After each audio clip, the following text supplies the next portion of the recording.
there are adult themes in this episode, and it may not be appropriate for all for children or for all audiences.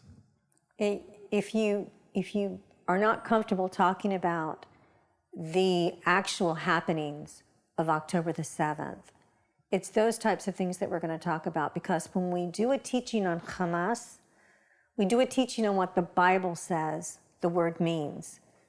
And those things that happened on October the 7th to women, we're very explicit about what happened. We're going to talk about it. We're going to talk about what happened to the young women. We're going to talk about what the Bible says. The Bible uses a lot of euphemisms for say it. Euphemisms. Euphemisms. The Bible uses a lot of euphemisms to. For this, we're going to talk very directly about it, and we're going to talk about the meaning of Hamas, what it means, and that's part of it, guys. So. And Hamas is not a euphemism; it's a very explicit term. So, if you're not comfortable with that, consider this a warning, and you might want to skip this episode. Habakkuk 1:9. They all come bent on rapine. What's the word? Rapine. How do you spell that? Rapine. What does that mean? You tell me. So according to the prescriptive dictionary, okay, rapine means the violent seizure of one's property.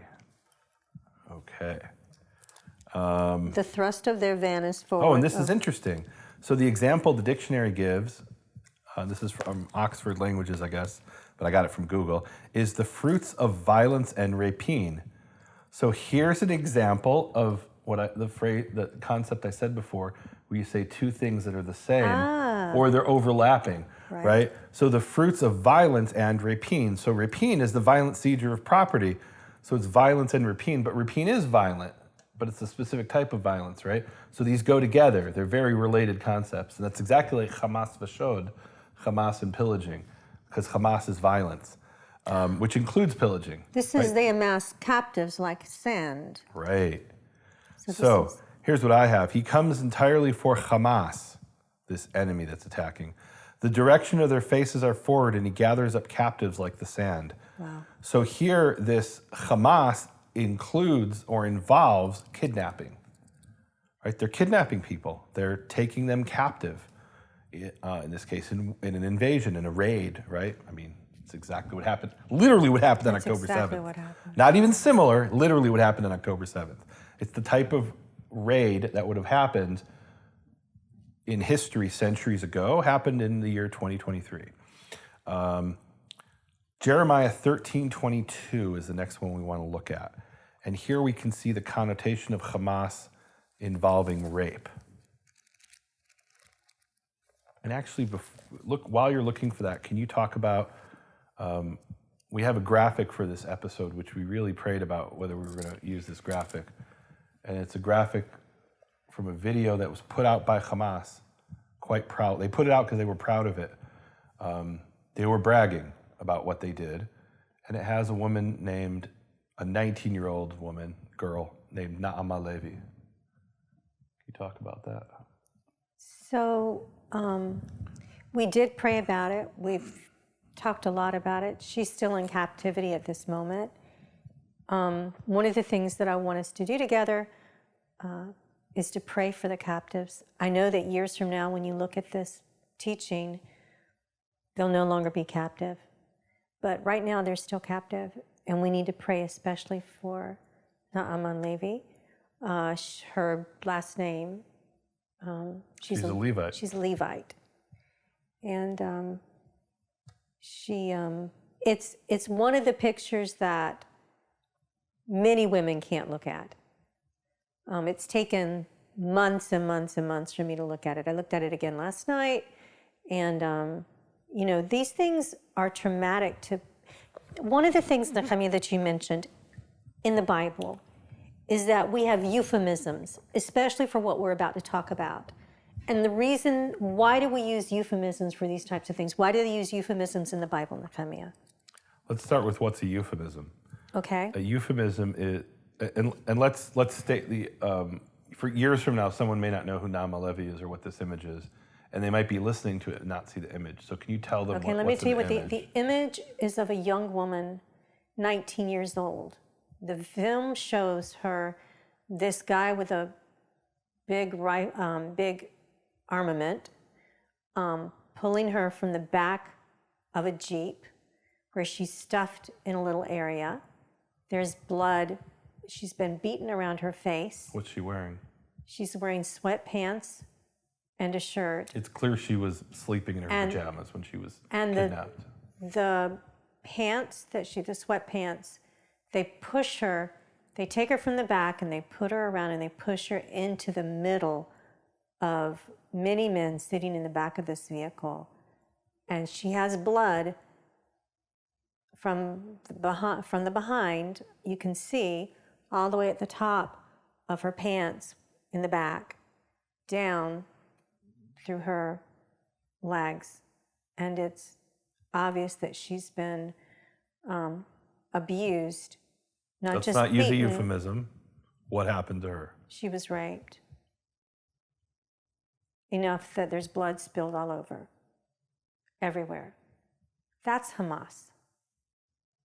And we'll read in the Bible where this has happened, and it's Hamas. That's literally one of the meanings of Hamas in the Hebrew. It is.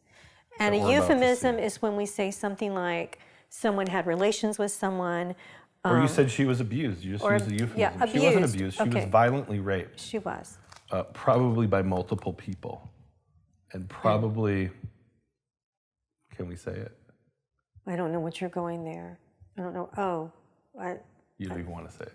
I don't know where you're going with it, but she was things that are so offensive that you can't hear them.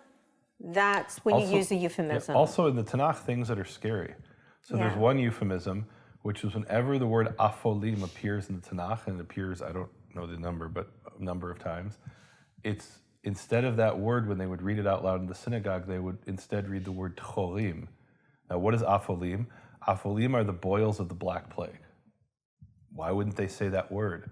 There was obviously a superstition that if you say that word, the plague might come to your town and you'd die. And so they said another word that also means the boils of the Black Plague, but it was a word that somehow wasn't frightening to them. So think about that. And the word that was frightening is written in the Bible, and even today when they read it in the synagogue, they read this other word, because there's this memory, this cultural memory that word is so frightening that you can't even say it. Like, think about that, thousands of years later. When we have antibiotics for the Black Plague, it's still frightening to people. So after October the 7th, and I'm sure I wasn't the only woman to do this. So we were in Israel, and you're in Jerusalem. We were, and we were in Tell them what happened. Israel, and we knew what had happened. You know, we knew all this. We were following very closely what had happened. We saw the videos and the pictures that Hamas put out. I mean, it was impossible not to put them across the AP. Some of these violent photos. Some of the won photographers. awards. Some of the photographers were Hamas terrorists. Right. That's exactly right. And so I would personally, Nehemia and I, we did a lot of filming during that time. We wanted people to know what was happening. And so when we would go out, normally I would wear a dress. Love to wear long dresses. It's very comfortable to me. But I would wear lots of clothes underneath. I would wear 2 layers of clothes, didn't matter how hot it was. And I would wear my combat boots in case I had to run, because there were infiltrations that would happen in your area and you didn't know if a terrorist was in the area. We lived, Nehemia has a place in Jerusalem.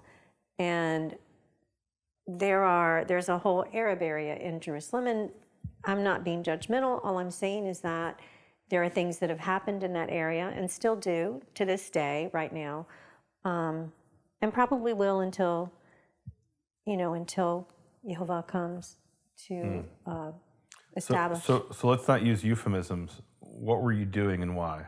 I was dressing to make it very difficult if someone wanted to rape me. Yeah. So you were wearing multiple layers, Absolutely. so they would take them longer and make it more difficult. make it logistically more difficult. Yeah. I mean, there's not a lot you can do, wow. guys. There's not a lot you can do.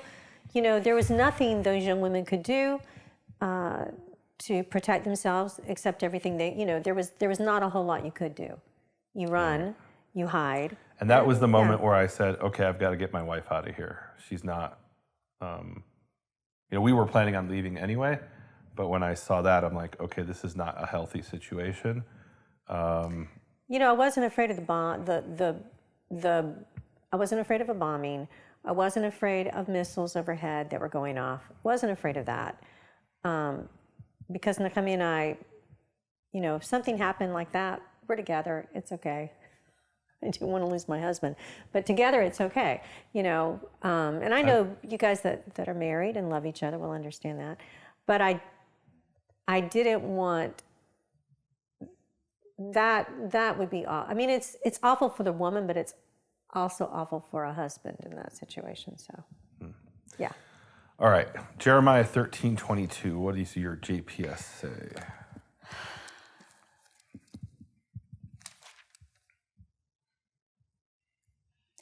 And when you ask yourself, why have these things befallen me? Oh, let me stop you here. So in Hebrew, we have 4 ways of saying you. What are the 4 ways? I'm putting you on the spot. No, She studied Hebrew at Old Pond last year. Atata. Wait, no, go on. Atata. Atata. My brain is not going there.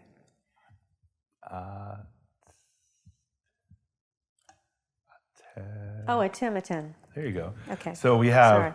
Atim. So we have 4 different yous, because there's masculine and feminine, singular and plural. So there's masculine singular, feminine singular, masculine plural, feminine plural. Now, why is that important? Because there aren't a whole lot of passages in the Tanakh that are in the feminine you. Usually when someone's addressed, they're addressed as you masculine. Here, it's when you, and it's feminine, because the context here, earlier in the passage, is the Queen of Israel, which might be a metaphor for Jerusalem, but literally it's the Queen of Israel. Okay. Or the Queen of Judah, I suppose. And when you ask yourself, why have these things befallen me? It is because of your great iniquity, that your skirts are lifted up and your limbs exposed. Oh, your limbs exposed. So that's the euphemism. That's not what it says in the Hebrew. It says let's see. The King James has, thy skirts discovered and thy heels made bare. So there it's heels, which it is in the Hebrew. So literally what it says is your heels were chamast. And heels in the Hebrew is a euphemism because it wasn't her heels that were chamast. Right. It was her, I'm going to use a euphemism too. Well, maybe not. It was her genitals that were chamast. She was raped. Here, chamas means raped. Literally raped. Meaning that's what it means. So when it says your heels were chamast, the image there is, she's bent or laid down on her back, and her heels are sticking up in the air, and the man is coming and raping her. And chamas here means they were raped. But it says your heels were raped because it doesn't want to say your genitals are raped, even for the Tanakh, that's too explicit. But think about this. The King James added another, and the JPS too, they both added another level of euphemism, right? So the JPS has your limbs exposed, and the King James has thy heels made bare, right? NIV has, and your body mistreated, right? So mistreated is a better translation of Hamas, right? So really it's violence were done against your heels, meaning you were raped, right? Which kind of violence, right? He wasn't, hitting your heels, right? Well, here in the NRSV it says, and you are violated. Right. So that's a euphemism too. She was raped. Of course. Right. So, so how do we know that? Because the first half of the verse is your skirt was laid bare, right? So, I hate to be he lifted up her skirt, he pushed her down, lifted up her skirt, and she wasn't wearing 4 layers, and he raped her, right? So Hamas here literally means rape. So should we be surprised at what happened on October 7th? They call themselves Hamas, and it wasn't that there was a rogue terrorist who raped a Jewish woman. That's true. That's right. There were terrorists who were captured by Israel, and in the interrogation, they said, that guy, we had a group, we had a team, and there was one member of the team whose job it was to operate the maps another member who was to operate, the drone, and another member whose job it was to rape. And they were told what kind of people to rape and how many to rape. Yeah. So they were given orders in advance, you're part of the rape squad. Right? That was a strategy of war, or a tactic, maybe you could say, of war. Terror. Yeah, it was 100% to strike terror in the heart of Israelis, and it was very effective, quite frankly. It was evil, but it was definitely effective. It traumatized the entire Jewish people, and probably beyond the Jewish people, in a way that, I don't know, I haven't seen since 9/11.